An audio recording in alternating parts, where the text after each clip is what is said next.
Good evening, everyone. I'm Frank Novak, and this is Point of Reference.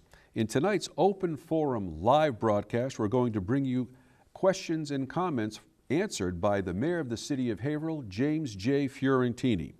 We're using HC Media's Channel 22 as a technical communication vehicle connecting the Mayor and the public with their questions and comments.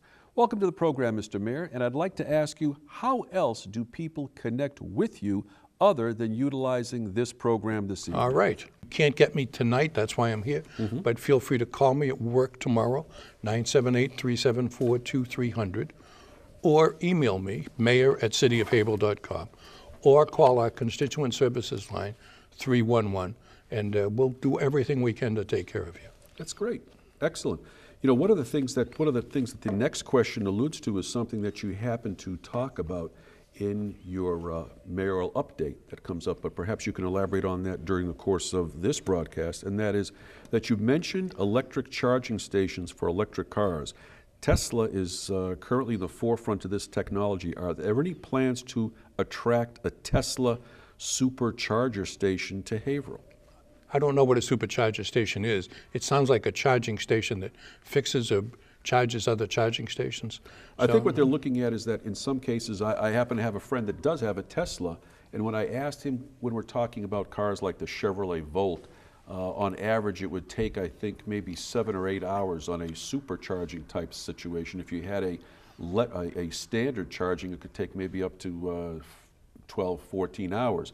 But this Tesla charging issue, the gentleman told me that has this car said, if you pull in and you plug this in for 10 minutes, wow. 10 minutes would give you a mile of 70 miles. So I think that's what they may be talking about, but you do talk about that. I don't think some sort of a charging station. Yeah, we're going to put in downtown charging stations for 4 electric cars and 2 at City Hall. We're going to buy an electric car for the Inspectional Services Office, and there'll be 1 other for people.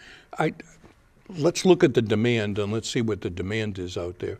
And if these 4 stations are used all of the time, then sure, we'll look at more. By the way, there's also electric charging stations right now in the MVRTA garage next to the train station downtown, and they've been there for the last couple of years. What's the cost for using something of that type? It's just a parking charge. We are going to charge a little bit. We want to make it as inexpensive as possible because we want people to buy electric cars. But we do have to charge something. Someone's got to pay for the electricity, and someone's got to pay for the cost of update. We got a grant to put them in. So we'll charge something. We haven't determined the cost yet, but it won't be much. You know, in many cases, people in other municipalities around the country provide those charging stations, I think, I may be mistaken, for free as an inducement for people to go ahead and get into the electric car end of things. But so you're going to be buying an electric car maybe for the people in inspectional services. Oh, yeah. Any ideas for any other automobiles in a hybrid type format? Because I know electric cars, depending upon what kind you get, have certain limitations with regard to range.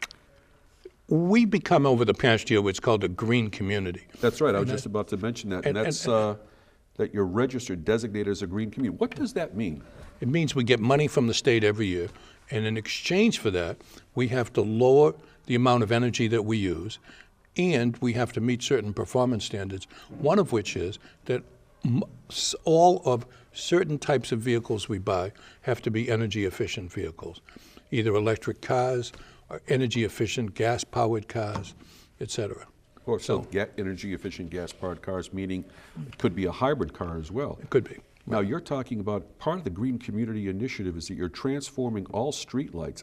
That's a lot of streetlights to LED. Yep, there are people out there today, for example, and we're spending some money on it. I can't remember how much right now, but the initiative will pay for itself in about 3 years, after which time we'll make $350,000 a year. How do you make $350,000 a year by having LED lights? 2 ways. First, we were paying an awful lot of money to National Grid to maintain streetlights. They only had 1 or 2 maintenance people for the whole state of Massachusetts. So we don't need that much money that we were paying them. And secondly, now that we own the streetlights, the less electricity we use, the more money we save. So we'll save about $350,000 a year on the streetlight costs. Okay, let's take this call, Mr. Mayor. All right. Line 1, you're on the air. Yes, hello, Frank. Yes. Yes, this is Dr. Gerard Boucher. Yes, sir. Yes, I want to thank you for having the program tonight with the Honorable Mayor. Hi, Jerry. And if I can just ask a question. Sure. Jim, I'm here. you're here. Yep, go right ahead with your This question. is Jerry Boucher. Welcome, Jerry. Nice to talk to you. Oh, nice to talk to you, too. Always a pleasure, Jim. I just wanted to, because you don't, you said send you email, but you don't always answer my email, so I appreciate if you do, so we can talk about that business I'm interested in, if you don't mind. Okay. And I want to bring that up to you, but also I want to think it's a wonderful, great idea about the electric battery charging, I guess it is. You want to start in the city? Are you going to get a car like that, Mr. Boucher? Well, I'm a blind person. I can't drive. Oh, but if okay. I ever get a nice blonde to drive a car for me, you have anybody in Okay. mind? Jerry's a wounded warrior. He served our country. I did not realize that. it's a- Very good. a No, lo- but I think it's a wonderful idea. If I ever get a car to have someone drive it, it'll be an electric car. That's great, Jerry. That's Do you have- wonderful. Do you have a question for Mr. Mayor? No, just that. Who's going to pay for the electric stations? We got a grant to pay for the electric stations. The amount of electricity being used, we're still determining whether we're going to charge. We'll probably give a couple hours free and then charge after that, something like that. Right, yeah, We I wanna don't make blame it, you. Jerry, Yeah. we want to make it I inexpensive. think it's great. All right, Yeah. thank you, Jim. Answer my email. I appreciate it. Thank you. Thanks, Jerry. Very good. Thanks, Mr. Bye-bye. Thanks, Mr. Boucher. Very good. You know, so, I mean, that's interesting. The fact is that if you're considered a green city in the city of Haverhill, how many other cities and towns, and there are 351 cities and towns, state of Massachusetts, how do we arrive at that distinction by being able to save energy, but are there many other communities that are also recognized? There are, and I don't know the number, but you submit an application, and you have to do a number of things before you apply. The first thing that you have to do is you have to adopt two different codes. You have to adopt what's called the local stretch code, and we adopted that. That requires that any house that be built in Haverhill be energy efficient. It doesn't apply to remodels, so if you're redoing your kitchen, it doesn't apply. But any new house that's built. And the second thing that we have to do is guarantee that any energy efficient project will be fast-tracked in our zoning and permitting. So we adopted both of those. We adopted the stretch code. We adopted the energy efficient zoning. And then we have to submit a plan where we'll go out, identify all of our energy uses. We actually did an audit. We determined every building, how much energy we use. And then we have to submit a plan to reduce that by 20% over the next 5 years. Wow. So we get money, but it's not free. That money is going to require us to have energy reduction plans, and Who's we're going in to try. charge of something of that type in the city of Haverhill? It almost seems as though that would be a separate division or office, or is each office under your direction charged with the responsibility of this extra effort because they know their division better than anybody else? We have an energy consultant who works for us part-time. He'll be in tomorrow, as a matter of fact. His name is Orlando Pacheco. Okay. And he assisted us with the application. And the big part of this was putting together the energy reduction plan. And a fellow that works for my office, he's not my chief of staff, but he does a wonderful job. His name is Sean Regan. And he actually coordinated the whole thing. Excellent. Mr. Mayor, we're going to be all over the place with all these questions, and I hope Sure. that's okay. You know, the fact is that you can handle it. I know you can, because I've been watching Chronicle yesterday. The news reporter referred to you as the Tom Brady of mayoral politics in the state of Massachusetts. I will never live that down. Pretty darn good compliment, if you ask me. As soon as I got home, I got a note from my wife. You are now the official goat. Old goat, she said. Oh, you I gave- told her the only comparison between me, there's only two comparisons. First of all, I can throw a football. It's only for 5 yards, though. And secondly, Tom and I are both married to supermodels. Excellent. And that's the only comparison. Oh my gosh, I think that supersedes anything you gave Martha, your lovely wife, for Valentine's Day. But I'll ask you, this is a question submitted by Gene Fitzpatrick on Facebook. What is the city going to do about the Building 19 location? It is not doing the neighborhood any good. we who own properties in the area are concerned about this. And they should be. That's from Jeanette Fitzpatrick. She lives right down in that area. Her husband used to be my Sunday school teacher when I went to St. John the Baptist, and they're both great people. There have been a number of people that have been interested in that. That's private property. I would love to see it redeveloped, and we want it, redeveloped in such a way that benefits the area and provides some jobs and maybe some opportunities for people. There's a company coming before us now. They don't want me to say who they are. I'm not thrilled with it because it won't provide many jobs at all, but we'll consider it. And she's absolutely right, Mrs. Fitzpatrick, is the last thing you want in a shopping area is to leave something vacant. And I know I had a number of my Riverside friends come to see me that they didn't want Burger King down there. Mm-hmm. And what I told them was, the last thing you want in a shopping area is a vacant plaza. That attracts rats, but it also attracts criminals. It detracts from the neighborhood. So we're going to do everything we can to try and get that redeveloped. Excellent. Okay, we've got another call on the line. We're going to take this call. You're on the air with the Mayor James J. Fiorentini. What's your question? Hey, Mr. Mayor. Hi, how are you? Hello. I'm here. I'm good. I Go right ahead. calling to see if there was. I work at the Eagle Tribune, Okay. and I was wondering if there was anything that you would like to see the Eagle Tribune do to better cover Haverhill. I think about that. I think the Tribune does, look, like every politician in the country, I have my disagreements with the press, but I think the Tribune does a pretty good job of covering the city, given that newspapers all throughout the country have been cut back as people are getting their news from social media now. But they cover events, they're at meetings, and they go to all the city council meetings, they cover the school committee meetings. I don't have any gripes with them.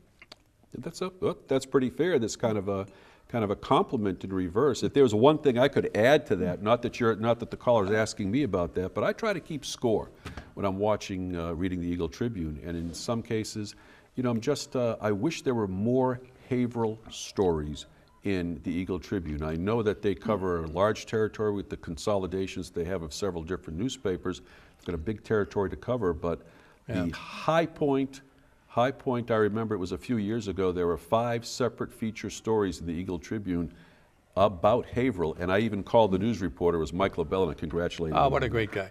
Yep. Newspapers all throughout the country are pale imitations of what they used to be, and it's not the fault of the reporters, it's that people aren't buying them anymore. Advertisers aren't advertising, and I'm very worried about the newspaper industry. People say to me all the time, I get my news from Facebook, I get my news from Twitter. Right. That's completely unfiltered stuff, and there's a lot of fake stories out there. Correct. What you want is the filtering process so that the completely false stories get filtered out. It is all communication is not all journalism. Correct. Okay. And we're going to get to Sharon on line 2. Sharon, you're on the air with the mayor. Hi, good evening. I was wondering, and this could be an answer that you might not be able to answer for me, but were there not traffic lights installed at White's Corner before the incident with Mr. Burrow? Yes, there were traffic lights. They were installed and they were on. Were they removed? Not that I know of, no. I think they've been removed. Really? That is a federally funded state project to redo that whole corridor from White's Corner up to Monument Square. Mm-hmm. I can't imagine they would remove traffic lights at a major intersection like that. Oh, cameras, traffic cameras. Oh, traffic cameras. Oh, I'm sorry. I thought you said traffic lights. Right. No, there were traffic cameras there. The traffic cameras are to monitor the amount of traffic, but there are traffic cameras. Oh, then, because now to take a right down onto Water Street, it says no right on red. Who's watching to see whether or not I do obey the law? I don't know. I'll check into that. I don't know of any cameras being removed. But again, that's a federally funded state project. So I don't think they're removed. There's quite removed. a few people taking that right on red, and I'm one of them. You are? So even though there's a sign there that says don't do it, lots of people are doing it. In Massachusetts, it's illegal to give out a ticket based upon a camera. You can have cameras to monitor. Yes, you can have. Unlike New York, for example, in New York they give out tickets based on cameras all the time. You can't do that in Massachusetts, and that comes up almost every year before the legislature. You know, Mr. Mayor, to go in line with what the caller happens to be talking about, in that intersection right there at Harbor Place, when they reconfigured the lanes there, it seems that when I'm coming across the bridge from Bradford, I'm looking at the lanes and I can see where the old lanes used to be that were wider on one side, and it seemed to be more conducive to the flow of traffic. But the powers that be under the federal government or whoever designed that thing thought differently, but it's a little difficult to sort of adhere. Or I'm not saying change bad habits, because I thought the traffic flowed rather well the way it was before, but I don't know. We're meeting with the state people, and we'll see if we can get some changes made. I thought, although the 125 project in Bradford was a great project, we paved the roads, put some trees in, did new sidewalk, a lot of great things about it. I thought the traffic lights greatly slowed traffic down, and that's not what we want on the Main Street corridor. The whole reason that I applied for the grant in the first place was to speed up traffic, to synchronize the lights, so that you could go from Monument Square all the way over the bridge with one set of lights and catch every light.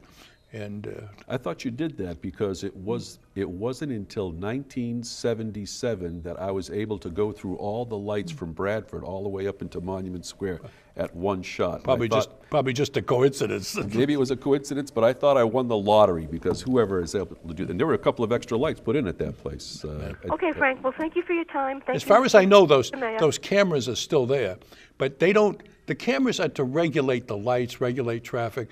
If there's an accident, you can look at the cameras and see what happened. But they're not to give out tickets. Okay.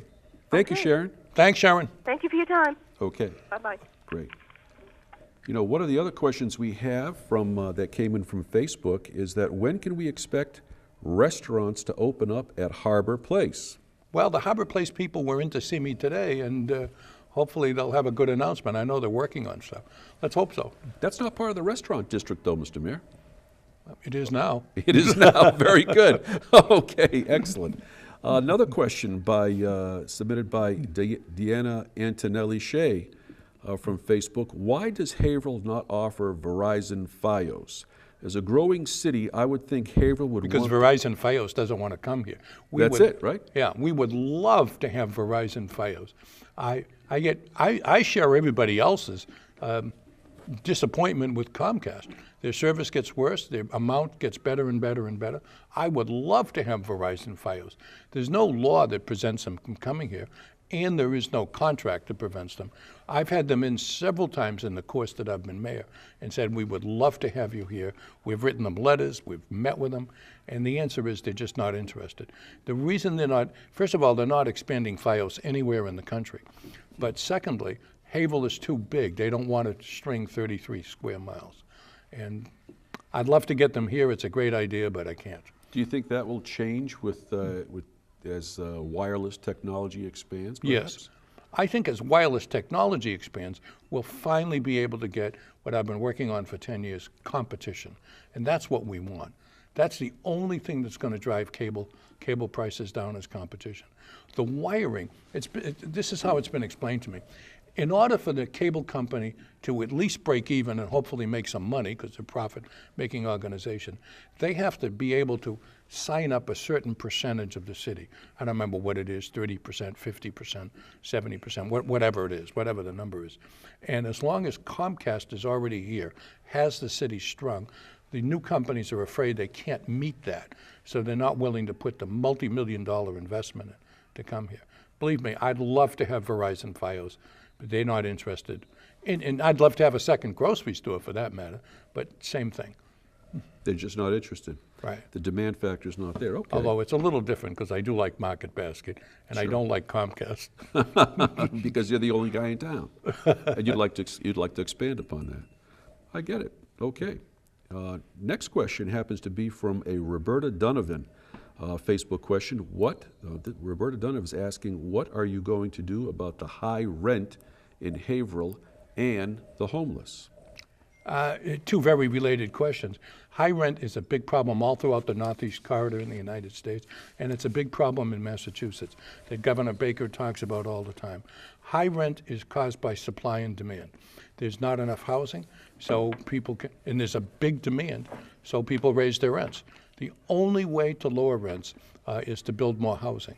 And I know there's a large contingent in the city that doesn't want that, but that's the only way rents are going to go down. Boston actually lowered rents over the past year by building a very large number of units. In Massachusetts, it's incredibly difficult to build housing, unlike Florida, for example, where the rents are much lower and where it's much, much easier to build. Every project that's proposed, there are a large number of people that'll turn out to oppose it. They'll say, this project is great, but this is the wrong neighborhood. It's never the right neighborhood. It's always the wrong neighborhood. Is that a NIMBY, not in my backyard? It's been replaced by Banana. Build absolutely nothing anywhere near anything. So okay. Jonathan Woodman gave me that. And a lot of times the neighbors do have legitimate concerns, and you need to work with the neighbors and try to meet the concerns, cut down on the density, build sidewalks, do whatever you need to do. But ultimately, the only way to lower rents is supply and demand. We also have to insist that we have some affordable housing units, and that's another whole issue.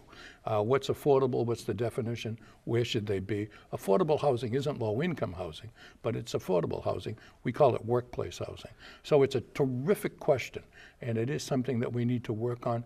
The rents have gotten out of sight. My daughter is moving back to Massachusetts from New York. The rents are higher in Haverhill than they are in Queens, New York. And it is a tremendous problem in the city.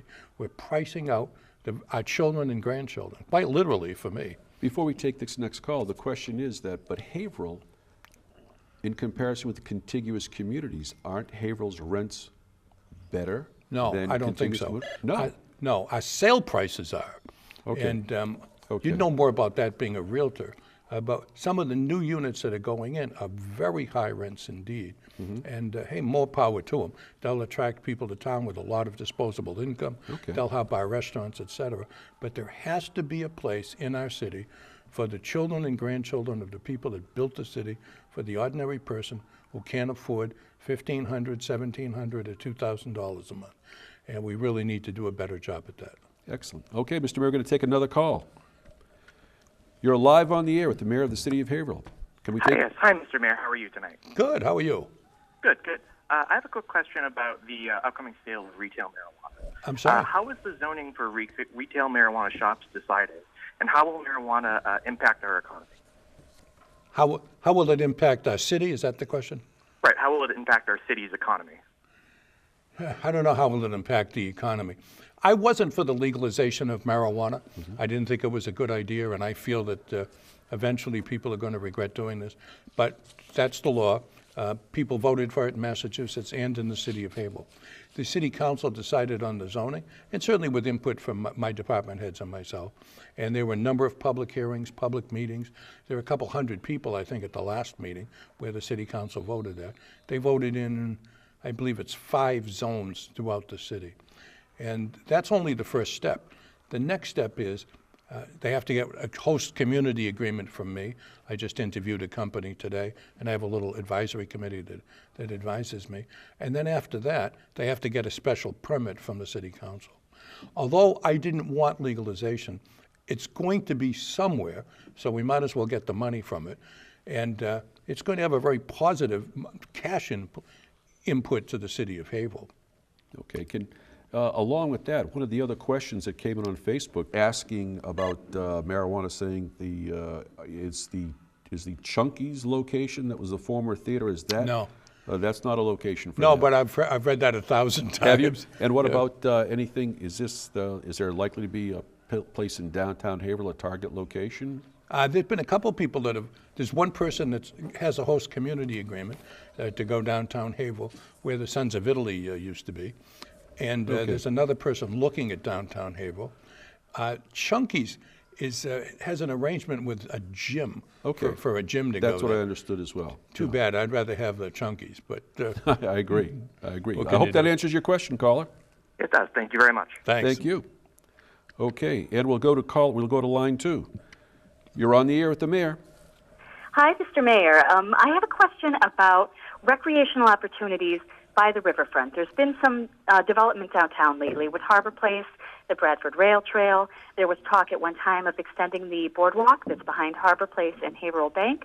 But I would love to see, Riverfront Park or more recreational opportunities for people to get out and enjoy the riverfront, because that's one of Haverhill's crown jewels.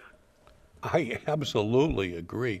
We put in some new waterfront zoning over in Bradford, and the whole premise of our waterfront zoning is that the river belongs to all of us, not just to people who are rich enough or lucky enough to afford to buy housing along the river. So anybody that wants to develop along the river has to give us something, and that something is to be negotiated.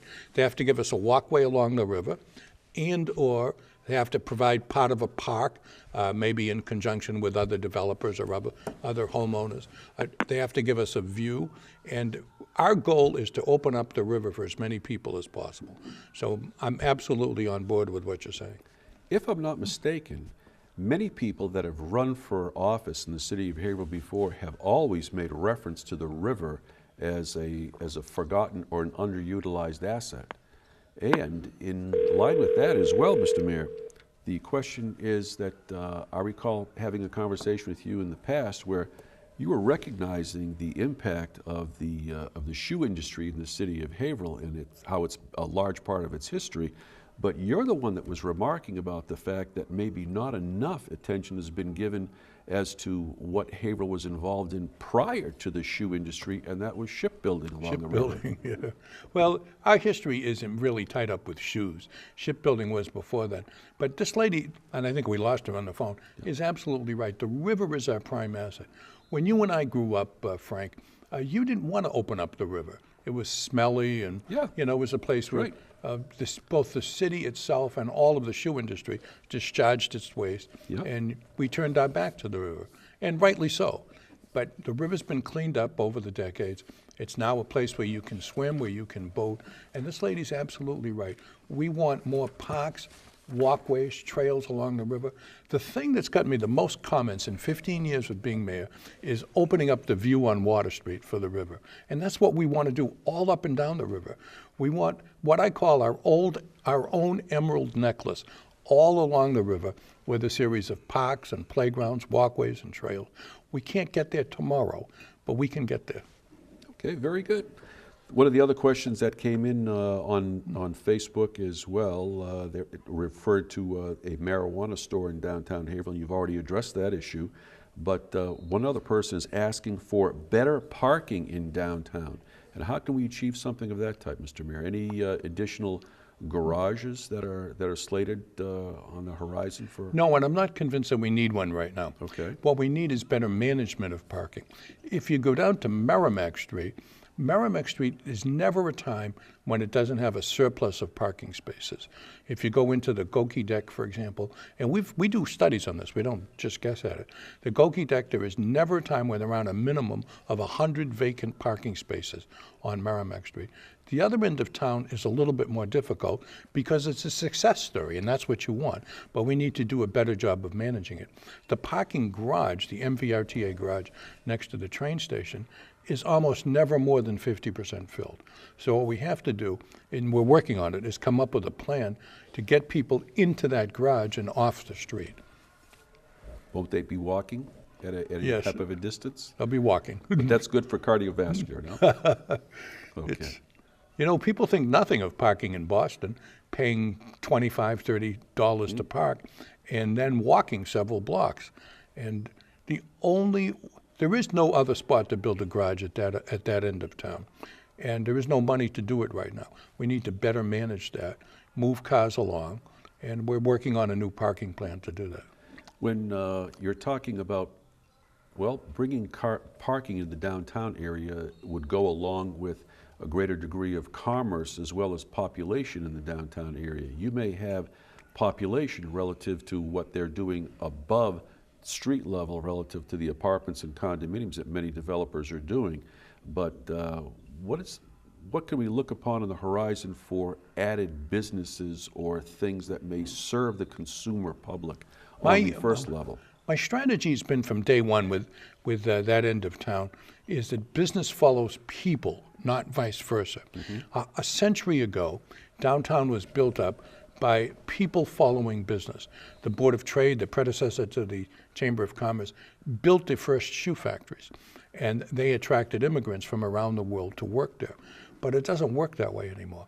Now, businesses follow people. And I've had any number of businesses tell me this. Had a developer in from New Hampshire the other day who develops business parks. And he said, what you need, and this is what we're working on, is get new people to your town, and business will follow them. That's why businesses all want to be in the Cambridge area. You have MIT, you have Harvard, you have loads of people moving into that area, and that's attracted a lot of high-tech businesses. We need them here. This is our chance. Businesses and people are being priced out of some of the more pricey communities. They're being priced out of Salem, Somerville, Boston, Cambridge, and our opportunity is today to try and attract people and businesses here. Excellent. Let's take another call. You're on the air live with the mayor. Oh, hello. Oh, thank you so much for doing this. I'm excited to speak to you. I have a question about Mr. Mayo. What are you doing for more incentives, for like offering to developers to encourage them to, open up maybe like national retail stores downtown? Or, what are you doing to get more people to come to our city, more businesses? A lot. I don't think you're going to get national retail stores downtown. I think that's not a plan that is going to work. I think what's going to work in downtown, not only in this downtown, but all throughout the country, is to get restaurants. That's what people go downtown for. And we now have somewhere around 28 or 30 restaurants in the downtown area. I think if you get more people downtown, we have a lot of great developments going in, that you have a chance of getting some small boutique stores. But I think that the retail's tough in Haverhill because of the sales tax.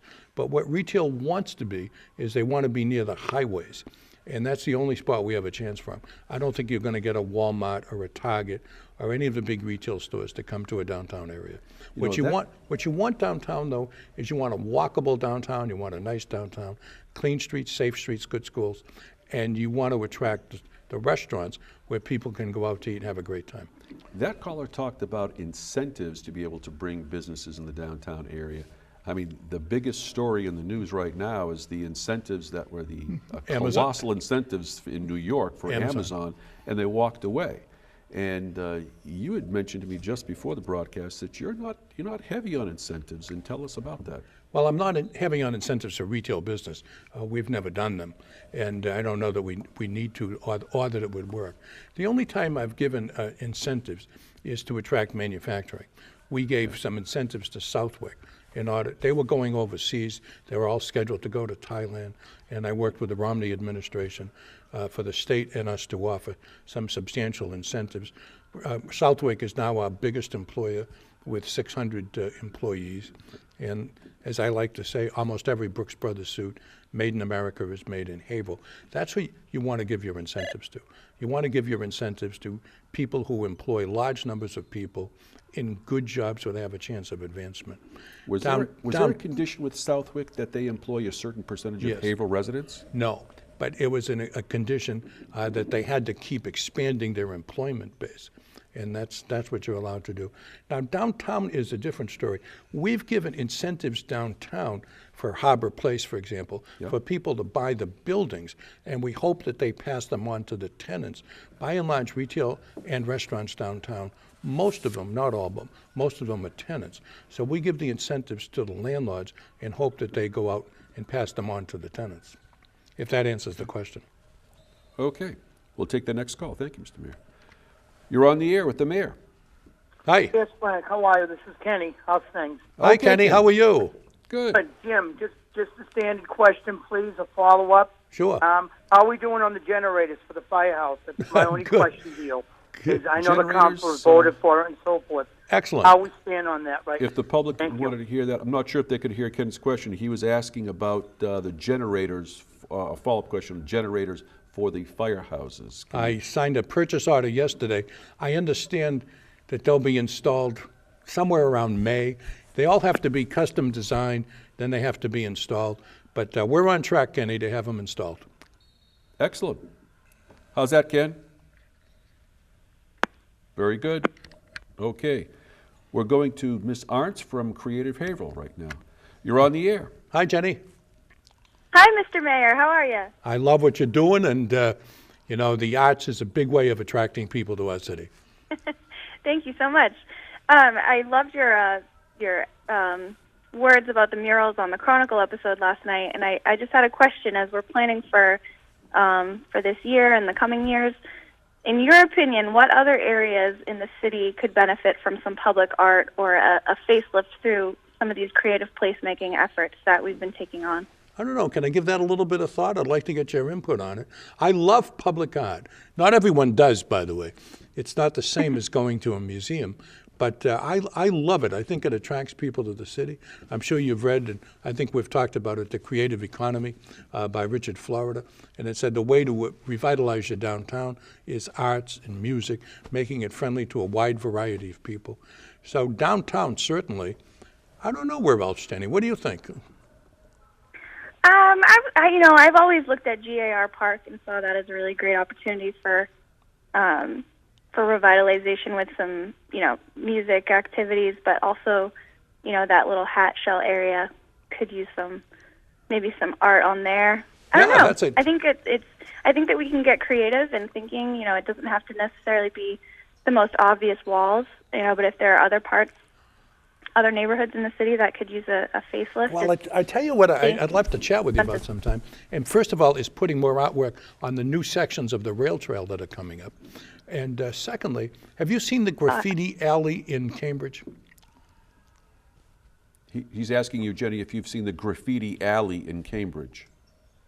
I have. I got to tell you, I love the concept, but there's this little piece of me that feels like it goes against everything that graffiti is supposed to be. Graffiti is supposed to be art in places you're not allowed to put it, right? Okay, clandestine art. Not too many people call it art, but I love that graffiti alleyway. I went over to visit that. I put some pictures of it on my Facebook page when I was doing that, and I'm really... I actually have Mr. Mayor, I don't know if you know, I have a really great idea for that tunnel we should discuss. It's an interactive light and sound tunnel. As you walk through, it would different colors would light up, so it would get people to pass through instead of hanging out in the tunnel. We want them to walk through and continue down the rest of the trail. Yeah. So I should find a time to tell you about that idea. Okay. Yeah, give me a call. We'll talk about that. We have to find a way to make that tunnel inviting. Otherwise, people are going to be afraid to go there. So graffiti alley is one way, interactive lights are another. Unless it's inviting, people are going to be afraid. While the caller is still in the line, a question to the caller and to you, Mr. Mayor, and that is it at all challenging to be able to have public art when you're dealing with a community the size of the city of Haverhill, 36 square miles, which is essentially comprised of about 4 or 5 different communities: Rocks Village, Ayers Village, downtown Haverhill, Pentucket, Bradford, Rowley Village, and North Parish near the New Hampshire border. These were all separate entities on their own in early history, and now they're all part of Haverhill. So how do you tie them in? I think you've got some other areas where there could be some public art. You know, the folks in Rocks Village, Jenny, you still there? I'm here, yeah. The folks in Rocks Village have done a wonderful job over in the area where the hand tub house is. That might be a good place for some public art. And out in Ayers Village. I don't see it, Frank, I don't see it so much as a challenge as I see it as an opportunity. There's lots of different stories to tell. There's lots of different types of people living here, different types of artists. I think that the challenge is just harnessing that creativity and then finding the funds to be able to pay the creative people in our city, really what they're worth for their talents to be able to put up this art that really is going to transform our cities. Right, I'd like to see it personally. I mean, I'm not the mayor, you are, but I would just like to see this. I'd like to see that spread out a little bit more, so that other communities and other jurisdictions can have something of that type. And then you can have people follow a trail to go see these different types of art and visit these communities. You know, if you go to Newburyport on the rail trail, you see a lot of pictures of what the rail line used to look like. And I would love to see something like that along the next phase of the rail trail. There used to be a lady who lived down in Kennedy Circle, and her husband had been an usher on the train that went. It was called the supper train. And it went from Havel to Georgetown and then, I think, to Newburyport. I'd love to see people learn our history by walking along on the trail. You know, there was a time, I'll mention to the caller and to you, Mr. Mayor, there was a time, it's going to be not too many years ago, that there was an effort by a regional effort for the creative economy. I think that went all the way from Lowell up the river through the various communities, municipalities, and wound up at Newburyport, all in the course of, I think, was a Friday, Saturday, Sunday. And we did a program on that, and I recall when we drew in the pictures from all of the different communities, and the studio staff in the control room literally went crazy. They said, there's no way to physically do this because it's never been done before. And we said, today's the first time we're going to do it. And we did, and that drew a thread with all of those communities for the creative economy. And it was a very, very successful thing over that long weekend. Well, I tell you, I like the public art because I know there are people who go to art museums, and I've been to many of them, but you reach many, many more people if you have a poster, if you have a billboard or signs or drawings on the sidewalk. Public art reaches far, far more people and exposes them to artwork. I love it.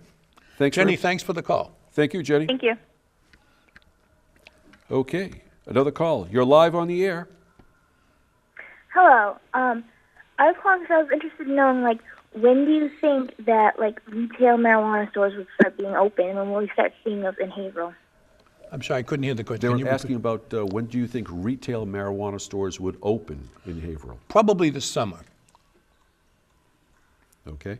I know that, caller, you heard that the mayor said probably this summer will be the earliest that a marijuana store would be opening in Haverhill. And one of the previous callers had asked, what do you think the ramifications of that will be? And you don't have, there really hasn't been an experience where that's occurred before, but is there anything that you can anticipate from other communities in other regions and other states and what's happened with their experience? Well, they're open in 3 places that I know of in Massachusetts right now. Okay. In Salem, Massachusetts, Leicester, and in North Adams. By the time we open, they'll probably already be open in Amesbury and probably in Newburyport also. What happened in Leicester and North Adams was a tremendous traffic tie-up, but that seems to have died down a bit. And the groups that I'm talking to, I'm going to insist that it be by appointment only, at least for the time being. Because the last thing we want is to tie up all the traffic so people can't get to other stores.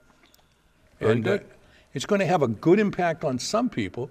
You know, marijuana is not a medicine, but it does provide some benefit for people with cancer, which is why I was always for medicinal marijuana. But it is going to get into the hands of children, and I am worried about that. Does that answer your question, caller? It does. More than answers it. Thank you. Okay, thank you. Like my kids would say, Dad, I really didn't need to know this much. Okay. The other interesting thing is that you talk about marijuana, and I will tell you that I think the general public, you know, the reasonable populace would say, hey, you know, if it's for medicinal purposes for people that are suffering the side effects of chemotherapy for cancer treatment, sure, you'd go along with that. And there's a person that was a friend of mine that I thought was very, very much in favor of that, and they were totally the opposite. And I said, how can that be? And he said, because the extract in the marijuana plant can be in pill form that does the same thing. And I said, so why are we having this conversation relative to marijuana? He said, because it's profit motivated. And they're going to make a lot of money on this, no doubt about that. It will help some people, though. Yep, no doubt about that. One of the other questions we have while we're waiting for additional calls coming in is it has to do with one of the things you were talking about earlier in the rail trail. Somebody was asking about when do you plan to finish the rail trail? Not for a long time. My goal is that the rail trail goes from all the way from where the train station in Bradford is, all the way to Groveland, connects up to the Groveland Trail, which will go to Georgetown, and then connect up to Borders to Boston, and you'll be able, nobody's ever going to do this, but you'll be able to ride a bike for miles and miles, go all the way to Boston if you want to. And that's not going to be a project that'll be done for a while. We want to do it little increments at a time. Okay. Next question is, in fixing, this comes from, in fact, many of these questions I will tell you, I said that I'd give them, I would let them know the origin, let the mayor know the origin of these questions during a combined service club meeting of the Haverhill Rotary Club and the Exchange Club.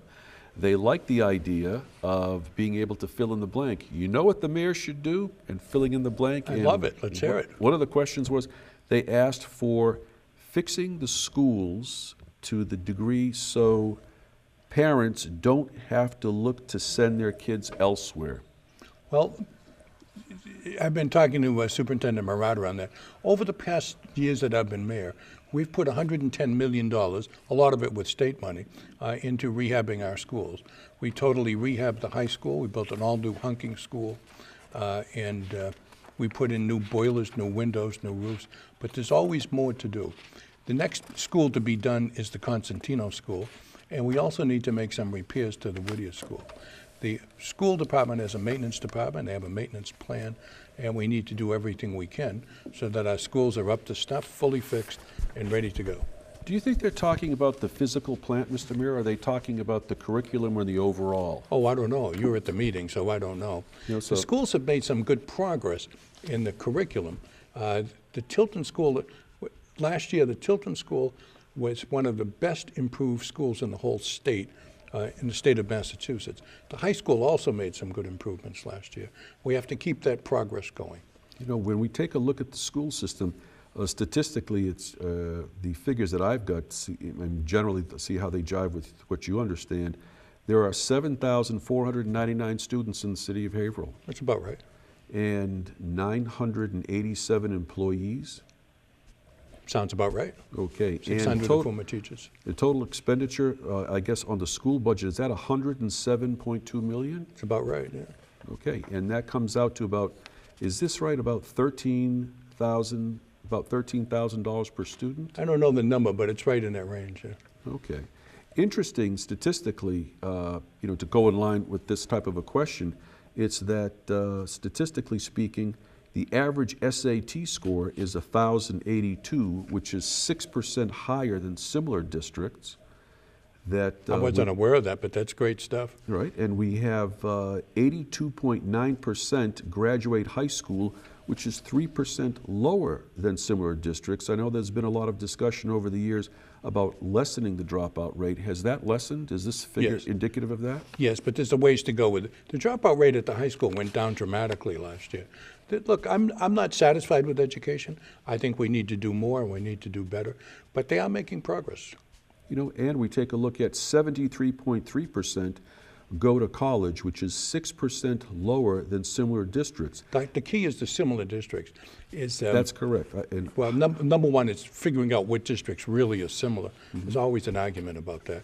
The state has a list of districts. DESE is the State Department of Education, Secondary Education. And DESE gives us a list of communities they say we're similar to. But does that statistic, 73.3% go to college, which is 6% lower than similar districts, does that in fact not tell the whole story in that many of these graduates in fact may go on to technical school, which is not a college? I don't know what they include there. I think it's any post-high school education, but I'm not really certain. Kids that learn a trade nowadays, at least for the first 10 years, average more money than kids that go on to college. So don't discount that by any stretch of the imagination. Learning a trade and going into manufacturing. Manufacturing isn't what it was when we grew up. Manufacturing jobs, like at Southwick, for example, pay good money, they have good benefits, and they have a lot of trouble attracting people.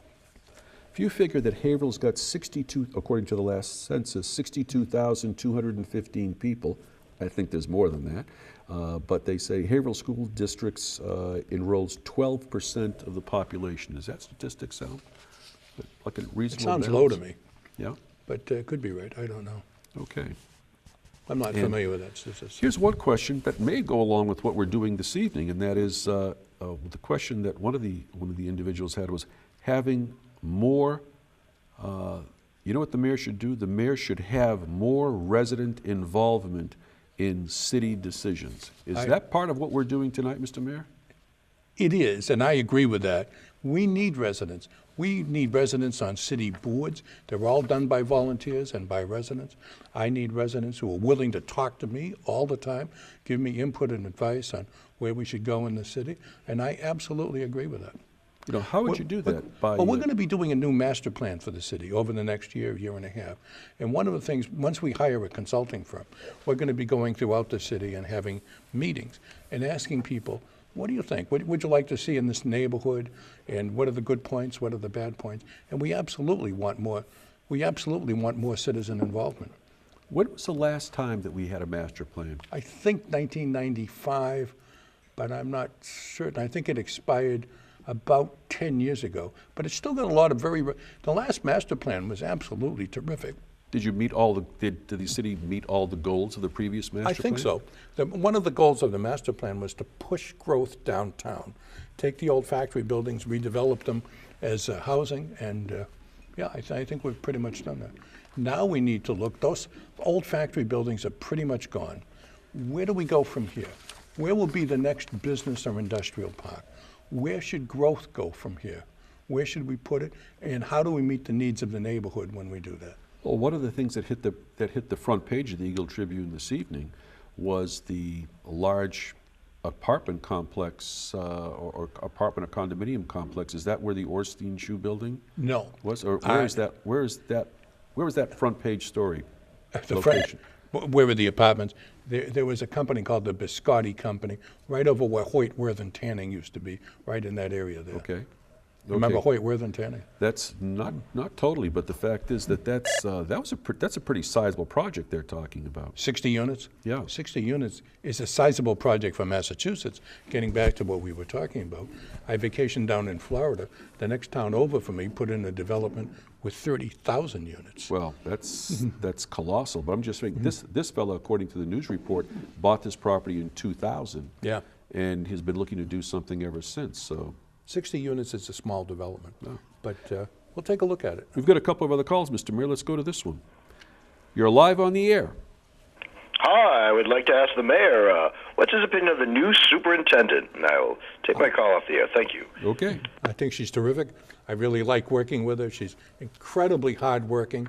She shows up early, she leaves late. She's got tremendous energy and enthusiasm. She's focused on the things that I want the superintendent to focus on, which is improving academics. And she and I talk every single week. We have a meeting. I think she has my full confidence. I think she's doing a good job. Mr. Mayor, tell me this. I've interviewed and had on our program since back in the 80s. Every superintendent, we've extended an invitation to Superintendent Murata. Could you please tell her not to be afraid to be on our program, because we've asked her a couple of times, but she hasn't come on yet. She'll make a great appearance. Someone tells me, and I don't know this, I would ask her myself, that she is very, very statistically oriented as far as trying to bring in as much data as possible and seeing how that applies to what her decision-making process is. Am I right in that presumption? Yes, she's data-centered, and she has my full confidence. I think she's doing a good job. Okay. And let's give her a chance. You bet. We'll go to the next call. You're on the air. Hi, I'd like to ask the mayor how he plans on helping Haverhill with the marijuana. I'm sorry? How you plan to help Haverhill? I'm sorry, you were saying you want to ask the mayor how he plans to help people with regulate it. How to regulate the marijuana. Well, we had a meeting. We had a meeting about that today. Most of the regulation is going to be done by the state. We're trying to figure out now if we can have our own local regulations through the Board of Health. The number one thing we want to do is make certain this is kept out of the hands of children. We know we're not going to be 100% successful, any more than we're 100% successful in keeping alcohol out of the hands of children. But to the extent we can, that's what we need to do. And each group that comes in is very highly regulated by the state as far as the security cameras. We can regulate the traffic, and we're going to insist they have a good traffic plan and a good parking plan. The thing that concerns me, marijuana is not a deadly drug, but it's not a drug that you want young kids to get. They're going to be regulated in terms of they're going to be very high security about who gets into the place. You're not going to get in if you're under 21. I'm convinced of that. But We all know, we all remember from when we were kids, people who were under 21 or under 18 got alcohol. That's my worry, so we're going to do everything we can. Does that answer your question okay? I think it did. Thank you very much. I think thank you, ma'am. that caller's off the air right now. But Okay. Another question that we have from people that had sent this in, and this is, they wanted to remain anonymous on this, okay? Sure. And the question is, what does the mayor consider to be the top 1 or 2 most important issues facing the city of Haverhill that he'll be able to accomplish in the short term? Well, the top issues in the city are crime, gangs, guns and drugs, crime, and improving our schools. And I would add a third to that, and that is I want to take the Mount Washington area in particular and the Lower Acre, and we want to improve home ownership in those areas. That's a key in order to reducing gangs, guns, and drugs.